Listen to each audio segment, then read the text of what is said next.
Pushkin.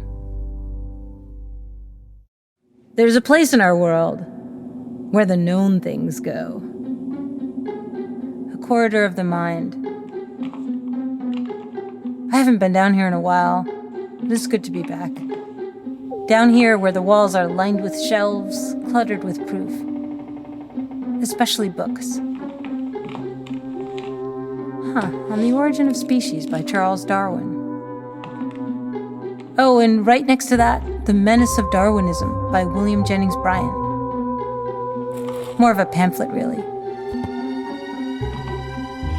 Here's a skeleton of a chimpanzee, its bones held together by wire, like a necklace of beads. This place, this evidence room, stores the facts that matter and matters of fact.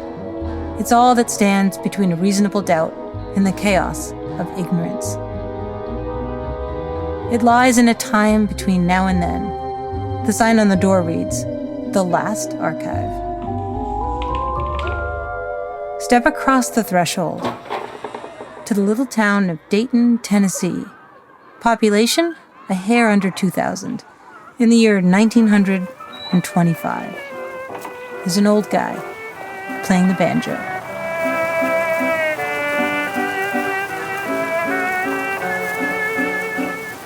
All the folks in Tennessee are as faithful as can be, and they know the Bible teaches what is right. They believe in This God is the start of what came to be known as the monkey trial. It's one of the most famous trials in American history. The defendant, John T. Scopes, a high school teacher, charged with the crime, a misdemeanor, of teaching the theory of evolution. A lot of people think the arguments in this trial marked a triumph of reason over superstition.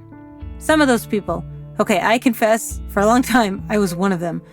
Some of those people only really knew about this trial from a movie made about it in 1960 called Inherit the Wind. It starred Spencer Tracy as the heroic lawyer for the defense. Fanaticism and ignorance is forever busy and needs feeding. And soon, Your Honor, we'll be marching backward through the glorious ages of that 16th century when bigots burned the man who dared bring enlightenment and intelligence to the human mind. Inherit the Wind began as a play written in 1955. The playwrights weren't really interested in the 1920s. They were interested in the 1950s and the political persecution of their day, McCarthyism. Me, I'm a historian. I'm interested in now, the 2020s, and the dilemmas of our day. So when I look at the 1920s, it looks to me as if what was on trial was skepticism itself and the role of doubt in a democracy. We're going to do our own reenactment. I don't know, call it Disinherit the Wind. One thing before we get started that you really need to know. The Scopes trial, the monkey trial, it was a show trial. A platform had been built for movie cameras and seating for hundreds of spectators. 200 reporters were there, too. Telegraph wires had been laid across the floor for speedy reporting. H.L. Mencken, the famed newspaperman from the Baltimore Sun, was there, too, writing with his celebrated wit. The two parties are at the farthermost poles of difference and leaning out into space. If one of them is right at all, then the other is wrong altogether. Microphones and speakers had been installed so that all the people assembled outside could hear the goings-on. Also, this trial, not for nothing was it called the trial of the century. It was the very first American trial ever broadcast live on the radio. It was a miracle of modern science. "We're like moon men here," one of the radio announcers said. "We're the radio guys from outer space." Back in 1925, the power of radio transmitters wasn't yet regulated, and the station broadcasting the Scopes trial had a signal so strong it could be heard by half the country. This is WGN Chicago, the radio broadcast of the Chicago Tribune. WGN, the world's greatest newspaper.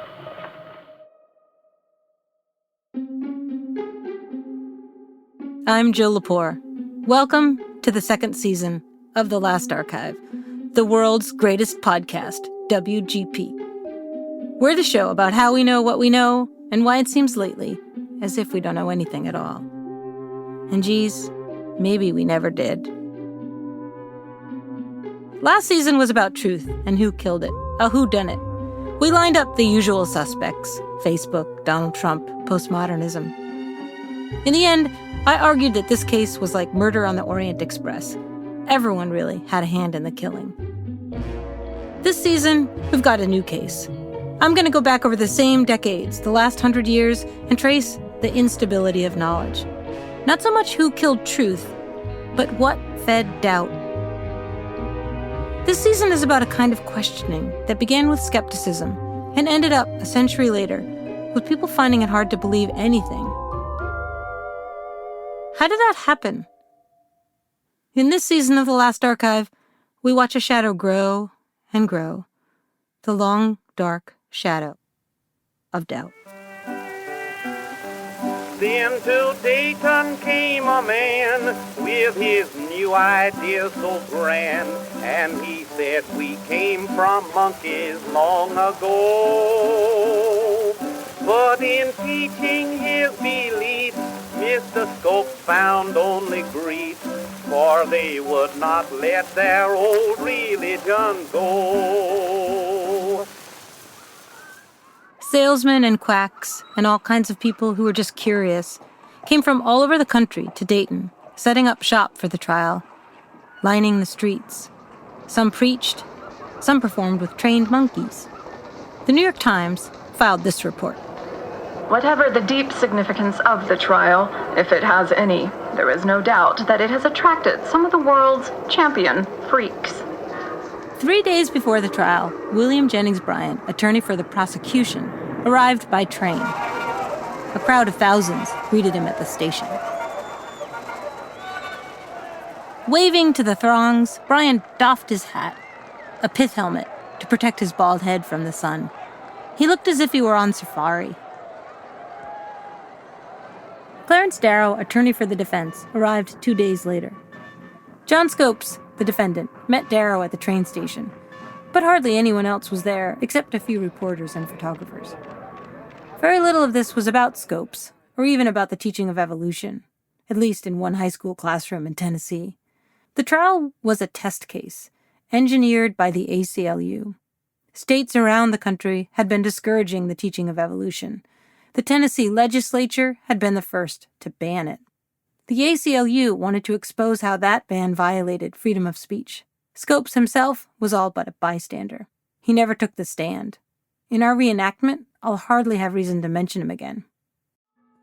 The trial was set to open on a Friday, 9 a.m. sharp. Farmers in overalls from the hillside farms, silent, gaunt men.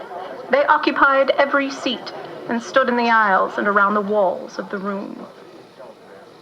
By 8:45, every seat in the courtroom was filled. At home, all over the country, Americans switched on their radios. That's something to hold in your mind this season of doubt. Learning about the world in our own houses instead of going out into it to see things for ourselves. Elephant in the room here, we made this season of The Last Archive on lockdown during a pandemic year. Stuck at home for people who weren't health workers or teachers or other essential workers, most of what a lot of us learned about the world this year, we learned from inside our homes, online, on the internet. All this isolation and remoteness got me really interested in the work of mediation, a world mediated by technology. Mediation, that's what media does, that's what the word means. And learning about the world that way, remotely, turned out to be a big part of how I came to understand the history of doubt. We know what it's like now, to check Twitter on your phone, to see the world so far away, but feel that it's so close. What was it like in 1925, to turn on the radio in your kitchen and hear a trial beaming in from Dayton, Tennessee? Gentlemen and Mr. Attorney General, I am now calling for trial the state of Tennessee versus John Thomas Scopes. Scopes had been charged with violating a law that stipulated, well, just listen to it. Be it enacted by the General Assembly of the State of Tennessee that it shall be unlawful for any teacher to teach any theory that denies the story of the divine creation of man, as taught in the Bible, and to teach instead that man is descended from a lower order of animals. So, hold on. This is tricky. Under the terms of Tennessee law, the prosecution didn't have to prove that Scopes had taught evolution. Scopes never denied that he had. The prosecution had to prove that the theory of evolution contradicts the Bible. Evolution is not truth, Bryan planned to say on behalf of the prosecution. It is merely a hypothesis. It's millions of guesses strung together. But the Bible, Bryan believed, was true. Not just parables, literally true. Somehow, this claim would have to be evaluated by a jury. One way to think about the modern era is that it dethroned God as the arbiter of truth and erected a new God, reason. The fact replaced the mystery. That, anyway, is what the scientific revolution and the Enlightenment tried to do, but always with a struggle that never ended. Galileo said the earth revolved around the sun and not the other way around, and the Catholic Church accused him of heresy. He was tried and convicted and spent the rest of his life under house arrest for doubting the truth of religion. To a lot of people, the Scopes trial was a kind of retrial of Galileo. Except they thought, surely this time the reasonable person would not be sentenced and enlightenment would prevail. That's a lot of pressure to put on a misdemeanor case in a little town in Tennessee. Names were drawn from a hat. Both the prosecution and the defense could object to any 3 jurors without cause, but no more. When I listen to this part of the trial, I imagine Americans at home listening, wondering to themselves, would I be qualified to sit on that jury? Could I decide this case fairly? Picture Americans who teach Sunday school or said their prayers every night, or Americans who didn't believe in any God, who are atheists or agnostics. Whatever anyone's views on religion, in a democracy, everyone's supposed to be able to set all that aside, to sit on a jury, abide by the rules of evidence, and issue a verdict, decide what's true and what's not true. But that depends on the jury. And Clarence Darrow, attorney for the defense, happened to be an expert on jury selection. The more a lawyer knows of life, human nature, psychology, and the reactions of the human emotions, the better he is equipped for the subtle selection of his so-called 12 men, good and true. Darrow had a strategy for picking the perfect jury.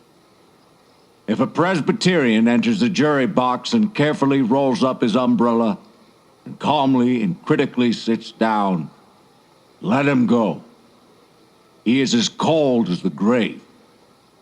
Darrow was the most famous trial lawyer in the country. From the big city of Chicago, attorney for the damned, he was called. The hero to the poor, the oppressed, the beleaguered, and the falsely accused. He'd played a role in some 2,000 trials. In more than a third, he'd been paid nothing. As far as picking a jury goes, the trick, Darrow always said, was to only seat a man so likely to identify with your client that really he is trying himself. In Dayton, the court brought in a jury pool of 100 men, white men. None of these men had much in common with a high school biology teacher. They were mainly farmers. Some couldn't read. The first man stood up to be questioned. H.L. Mencken, the slick city reporter from Baltimore, picked up his pen and licked it with spit.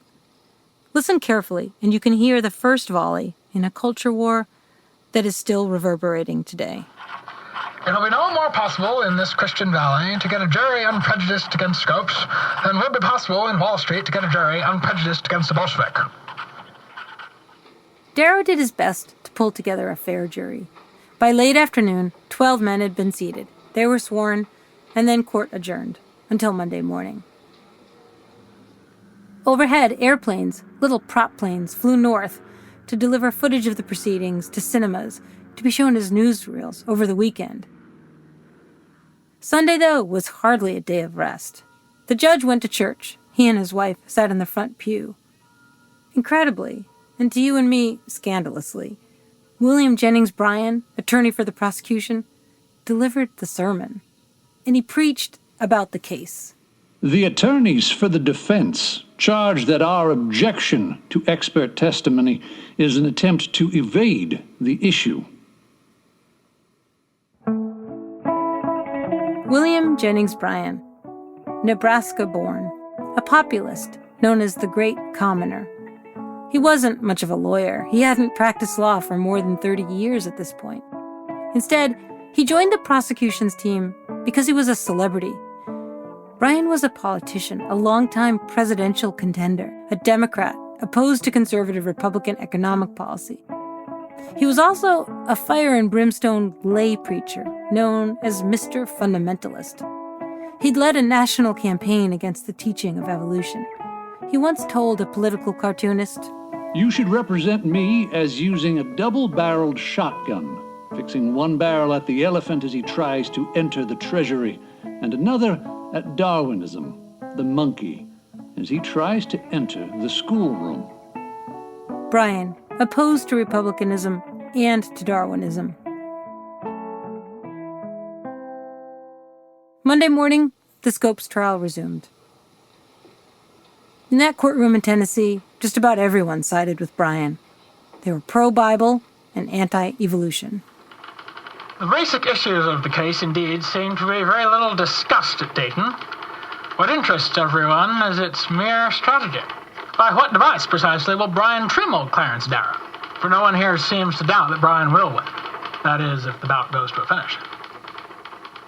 But remember, the audience for this trial wasn't only that courtroom in Dayton. It was also the millions of Americans tuning in at home.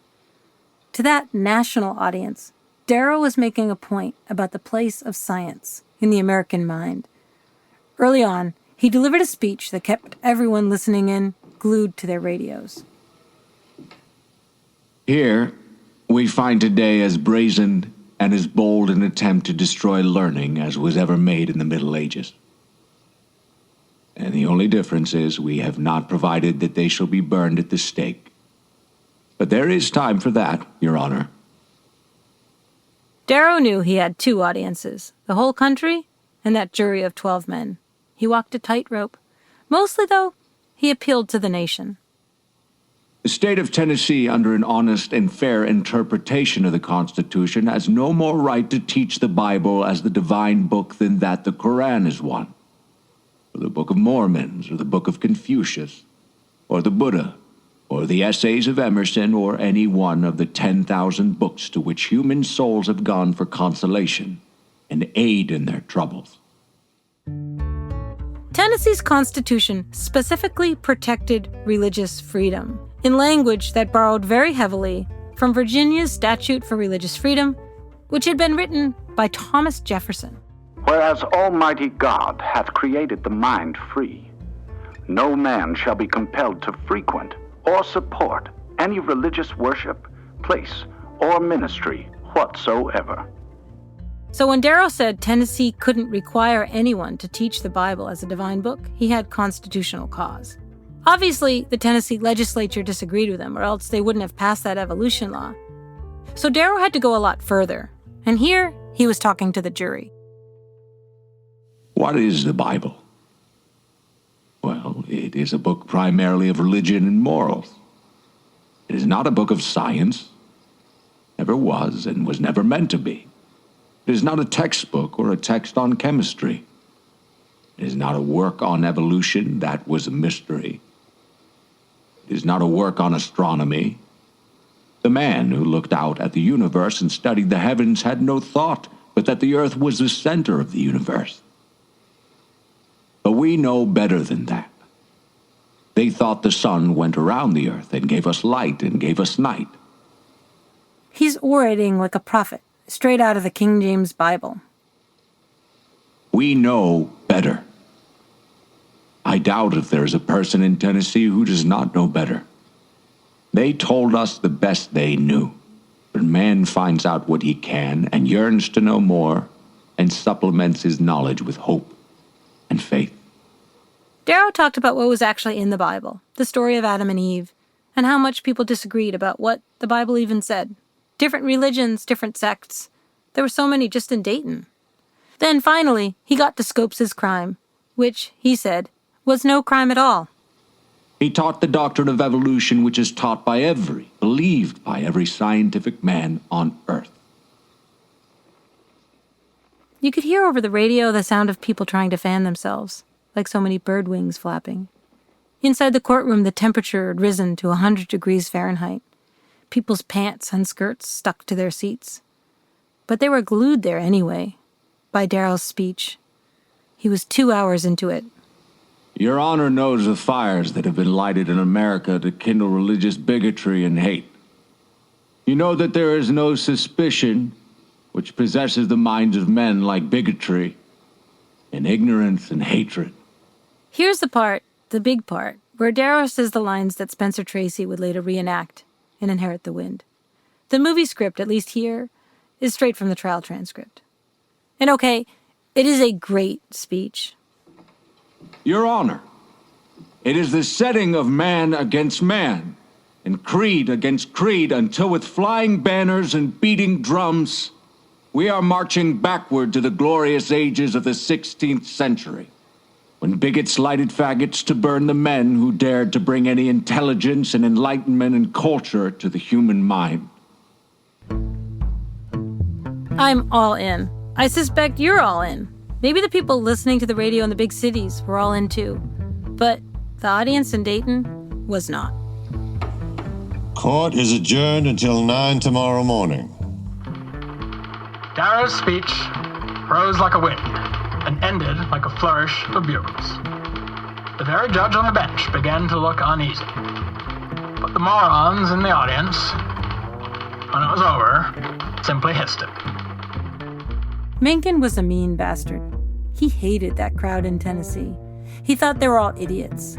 He was just one voice, though. That day, telegraph operators wired more than 200,000 words from Dayton, setting a record. During the whole time of Darrow's delivery, the old mountebank, Brian, sat tight-lipped and unmoved. There is, of course, no reason why it should have shaken him. He has these hillbillies locked up in his pen, and he knows it. If you get your history only from H.L. Mencken, then Clarence Darrow was brilliant and William Jennings Bryan was a bigot. Mencken comes through loud and clear, but it can be hard to hear everyone else. That's why we're here in the Last Archive, to turn up the volume on the quieter voices.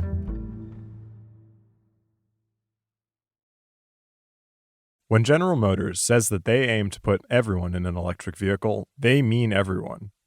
There is a whole new generation of people who will soon plug in their vehicles as naturally as they charge their phones, who will choose to emit optimism, not exhaust. They don't judge cars by the rev of an engine, but by the hum of progress. This is Generation E, united not by age, but by the desire for smart, clean, and safe, to also be fun, easy, and powerful. And this power comes from Ultium, a revolutionary battery platform from General Motors that can charge fast, run long, and fit everyone. Which means that when it comes to electric vehicles, nobody will be left out. Welcome to a new generation that defies convention and redefines what power can be. The start button to our all-electric future has been pushed, and it's going to be a hell of a ride. Learn more about GM's commitment to an all-electric future at gm.com. Everybody in. It's crazy how much we have to pay for outdated, impersonal healthcare, and even crazier that we all just accept it. It's time to face facts. Healthcare is backwards. Luckily, there's Forward, a new approach to primary care that's surprisingly personal and refreshingly straightforward. Forward never makes you feel like just another patient. Backed by top-rated doctors and the latest tech, Forward gives you access to personalized care whenever you need it. Using in-depth genetic analysis and real-time blood work, Forward's top-rated doctors provide you with in-depth insights to better understand your genetics, mental, and physical health. They then create custom, easy-to-understand plans to help guide you to achieving long-term health. With Forward, you get unlimited in-person visits with your doctor and access to care anytime via the Forward app, all for one flat monthly fee. It's time to stop accepting backwards healthcare and start moving your health forward. Visit GoForward.com today to learn more. That's GoForward.com. People have to believe something before they doubt it. Believe in gods, or one God, or karma, or the Torah, or the Quran, or the Bible. People believe. Then some people begin to doubt. Belief and doubt are partners, engaged in an endless, ancient dance. Skepticism itself was an intellectual movement in ancient Greece. Every time a doubter is on trial, that trial has as its precedent one that took place more than 2,000 years ago in Athens. Socrates is a doer of evil and corrupter of the youth, and he does not believe in the gods of the state, and he believes in other new divinities of his own. Socrates, a philosopher, a teacher, had stood accused of doubt because he had asked questions about the gods. He waged his own defense, and, if convicted by the jury, hundreds of Athenians, he faced death. I should like to know in what I am affirmed to corrupt the young. I do not as yet understand whether you affirm that I teach others to acknowledge some God, but they are not the same gods which the city recognizes. Or do you mean to say that I am a teacher of atheism? I mean that you are a complete atheist. Socrates argued that the prosecutor made a common error. He'd mistaken belief for knowledge. To believe is to know little. To doubt, though, is to know even less, except to have one very important bit of knowledge, the knowledge that you don't know much. By way of illustration, Socrates told the court a story about meeting a man with a reputation for wisdom. When I began to talk with him, I could not help thinking that he was not really wise, although he was thought wise by many, and wiser still by himself. So I left him, saying to myself as I went away, well, although I do not suppose that either of us knows anything really beautiful and good, I am better off than he is, for he knows nothing and thinks that he knows. I neither know nor think that I know. This, Socrates insisted, was what the charges against him really came down to. It's not that he didn't believe in the divinity of the sun or the moon. It's that he had demonstrated that people who were believed to be wise were ignorant, and they hated him for it. The jury found Socrates guilty of impiety and corrupting the young, and condemned him to death. In response, he imagined an afterlife in which he could further his inquiries by asking questions of the dead. I shall be able to continue my search into true and false knowledge, for in that world they do not put a man to death for this. To doubt, to really doubt, is to admit what you don't know. In the case of Socrates, it's to admit it so wholly and so honestly that you're willing to die for it. Centuries later, in progressive-era America, Socrates had become something of a cult hero, a symbol of the defense of free inquiry.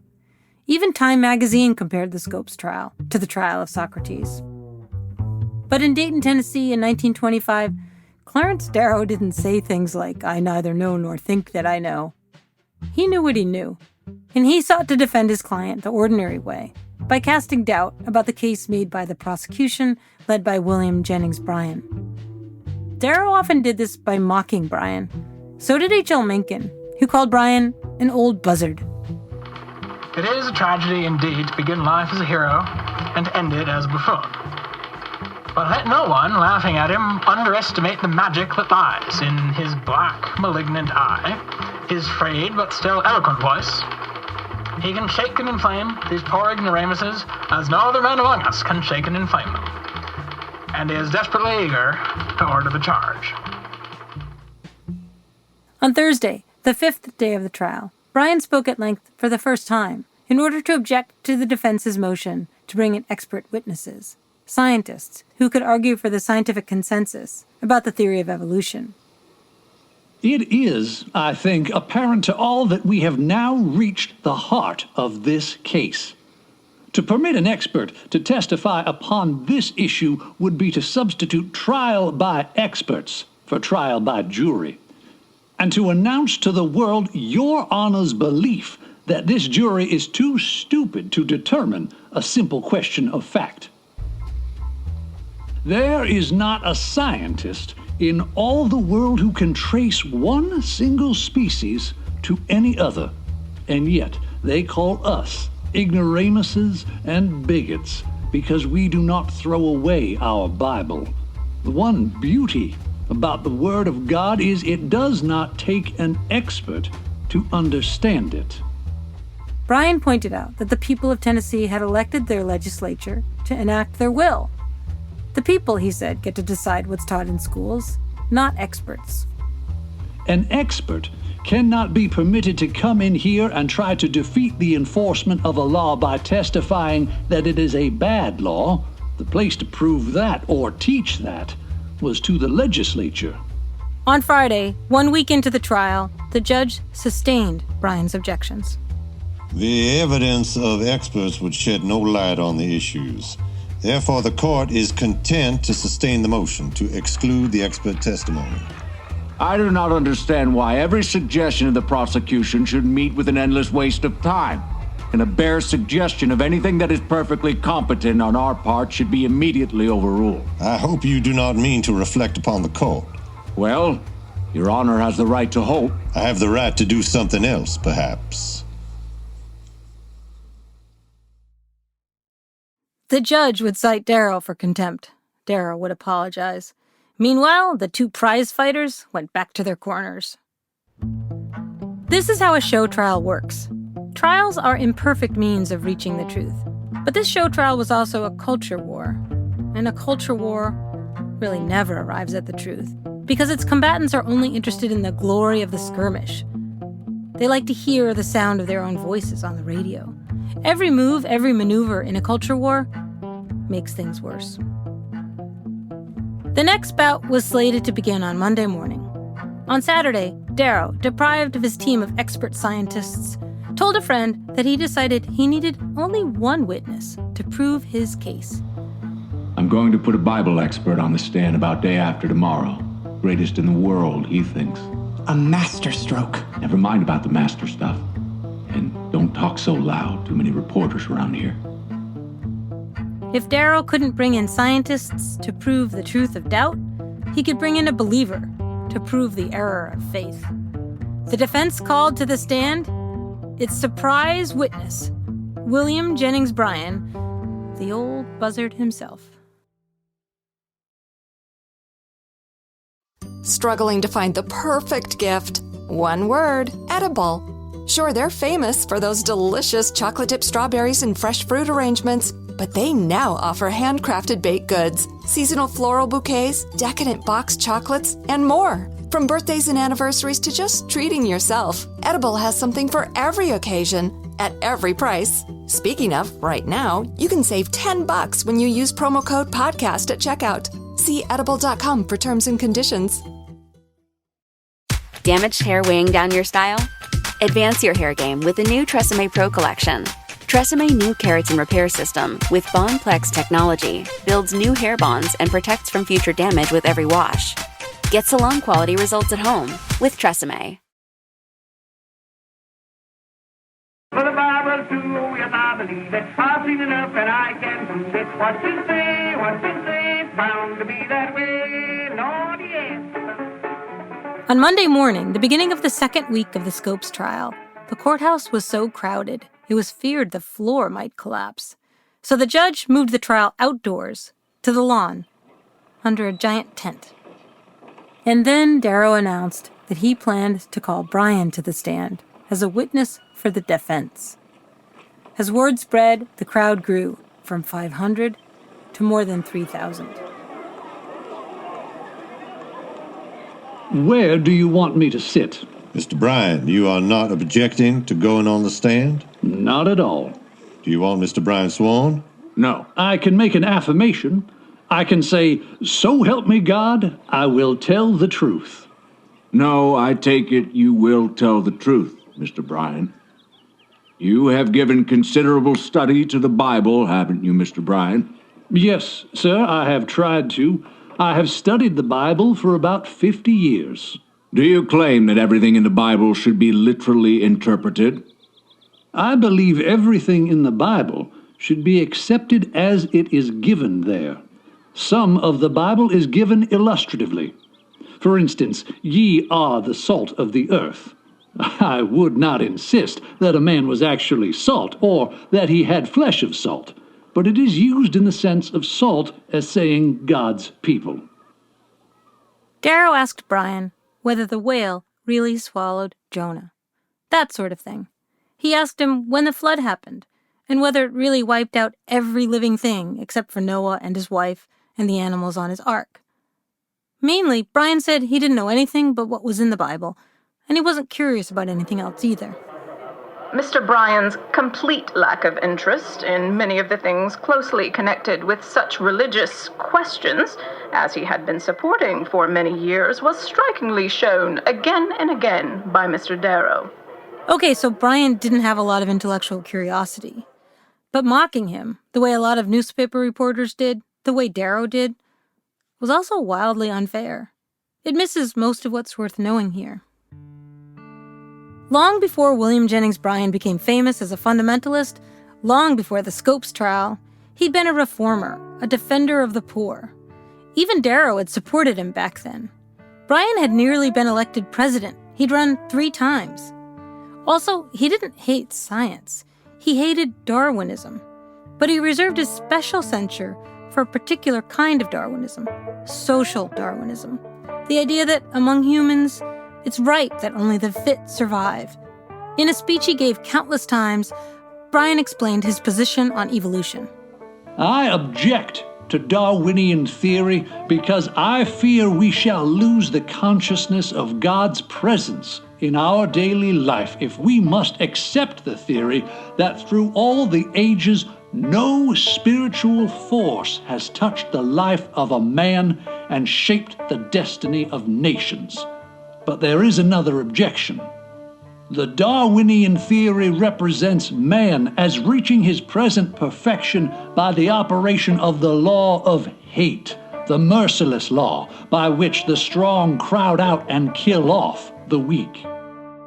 In other words, social Darwinism implied that the poor were unfit and that they deserved to be poor. In a speech called The Menace of Darwinism, Bryan laid out his support for a raft of progressive reforms that aimed to check the very idea that only the fittest should survive.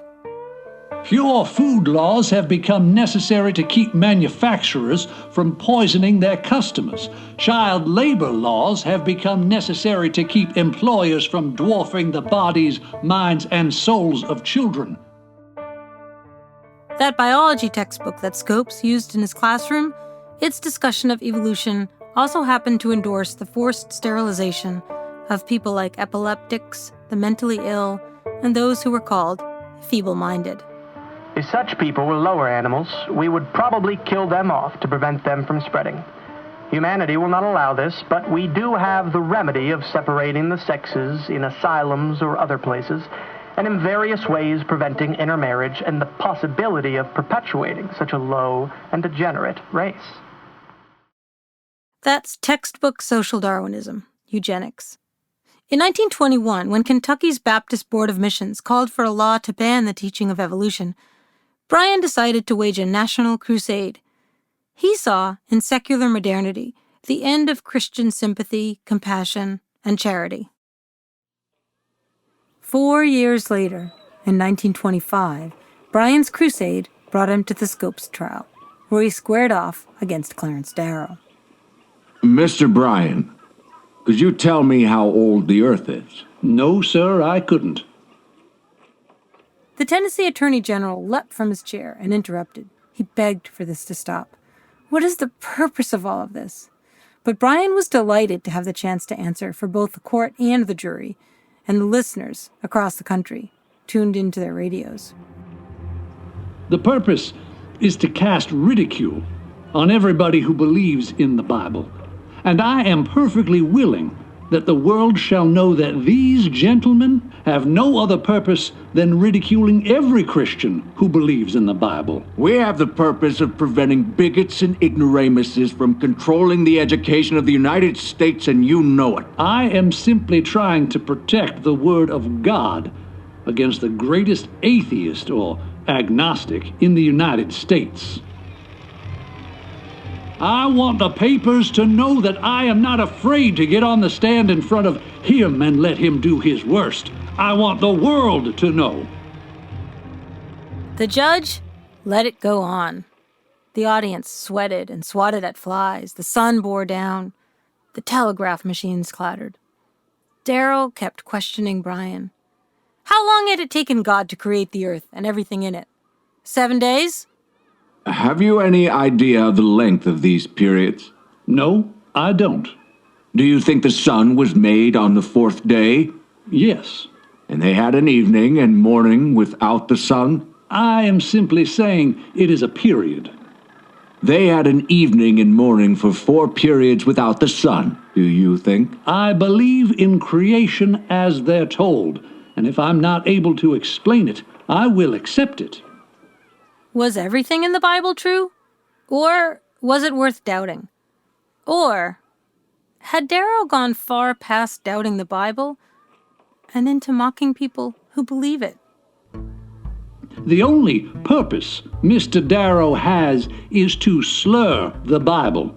Oh, I object to your statement. I am examining your fool ideas that no intelligent Christian on earth believes. Fool ideas, like if in the beginning there was only Adam and Eve and they had 2 sons, where did Cain find a mate? Did you ever discover where Cain got his wife? No, sir. I leave the agnostics to hunt for her. There were no others recorded, but Cain got a wife. That is what the Bible says. The judge asked the jury to ignore all of Brian's testimony. Darrow declined to make a closing argument. What else was there to say? That meant that Brian couldn't make one either. The jury then took 9 minutes to deliberate. It found Scopes guilty of a misdemeanor under state law. The judge fined him $100. Darrow had lost his case. It was lost long before he came to Dayton. But it seems to me that he has nevertheless performed a great public service by fighting it to a finish and in a perfectly serious way. It serves notice on the country that Neanderthal man is organizing in these forlorn backwaters of the land, led by a fanatic, rid of sense, and devoid of conscience. It had been, and was always meant to be, a show trial. Even though Darrow lost, the trial did what the ACLU wanted. It got progressives worried about fundamentalists. But what had the trial actually shown? That a gulf was growing between believers and skeptics. That gulf has grown wider since. Contempt, though, is not progress or enlightenment or a march toward some glorious, tolerant new world. It's just a dumbass culture war. You may find a new belief, it will only bring you grief. For a house that's built on sand is sure to fall. And wherever you may turn, there's a lesson you will learn, that the old religion's better after all.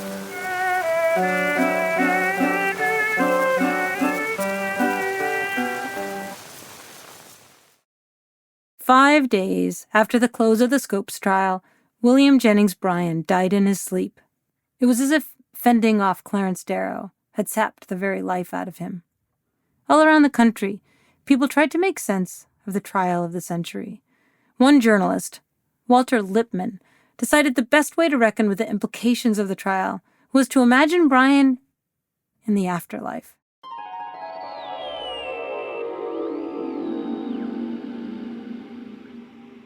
Lippmann pictured Bryan meeting up there with Socrates and Thomas Jefferson. Crazy mashup, right? But so cool. Also, very last archive. And remember, Socrates always said that in the afterlife, he'd be very excited to continue his inquiry into the nature of belief. Here's how Lippmann thought their conversation might go. Socrates speaks first. I shall ask you a few questions. Mr. Jefferson can answer them all. Were you not, Mr. Jefferson, accused of being an enemy of religion? That is a foolish question. You may not know it, Mr. Socrates, but he was twice President of the United States. I was denounced as an atheist by many good people. Were you an atheist? No, but I disestablished the church in Virginia. On what theory?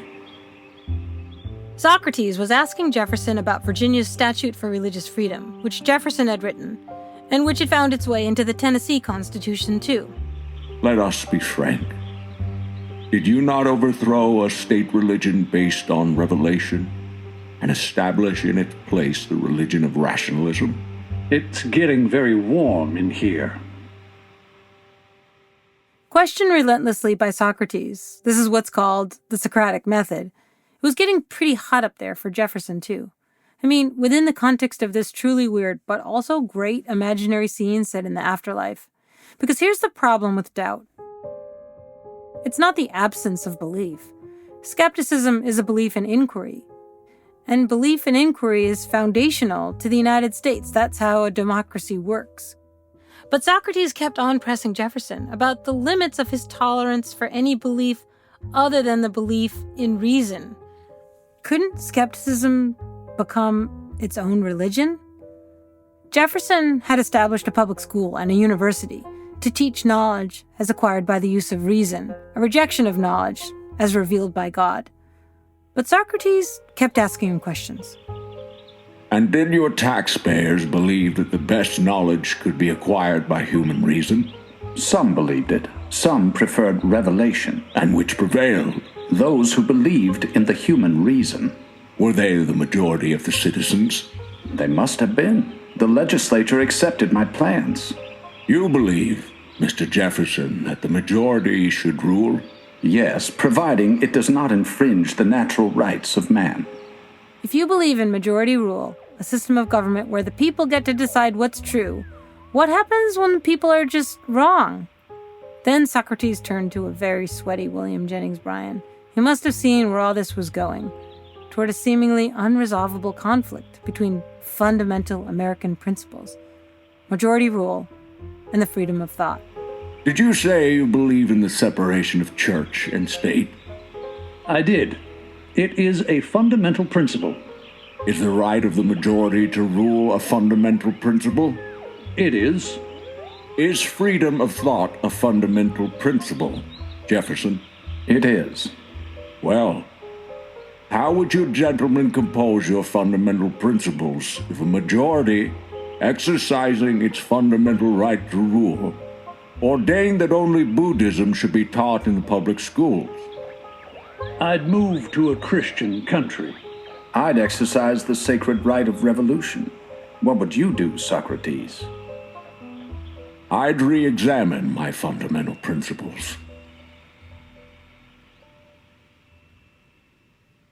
And that's what we'll be up to, too, in this season of doubt, re-examining our fundamental principles. Episode after episode, from hypnosis to propaganda to conspiracy theories. QAnon, your decade will come too, as we crawl into the deeper, darker recesses of The Last Archive. The Last Archive is written and hosted by me, Jill Lepore. It's produced by Sophie Crane McKibben and Ben Nadafafri. Our editor is Julia Barton, and our executive producer is Mia Lobel. Martine Gonzalez is our engineer. Fact-checking by Amy Gaines, original music by Matthias Bossi and John Evans of Stellwagen Symphonette. Our research assistants are Olivia Oldham and Oliver Riskenkutz. Our foolproof players are Yoshi Amau, Raymond Blankenhorn, Matthias Bossi, Dan Epstein, Ethan Hirschenfeld, Becca A. Lewis, Andrew Parella, Robert Ricotta, and Nick Saxton. The Last Archive is a production of Pushkin Industries. At Pushkin, thanks to Jacob Weisberg, Heather Fain, John Schnars, Carly Migliori, Christina Sullivan, Eric Sandler, Emily Rostek, Maggie Taylor, Maya Koenig, and Daniela Lacan. Special thanks to Simon Leek and Oliver Leek. Thanks also to Edward J. Larson for his incredible book, Summer for the Gods, and for answering questions about the trial for this episode. Many of our sound effects are from Harry Jeanette Jr. and the Star Jeanette Foundation. If you like the show, please remember to rate, share, and review. To find more Pushkin podcasts, listen on the iHeartRadio app, Apple Podcasts, or wherever you listen to podcasts. I'm Jill Lepore.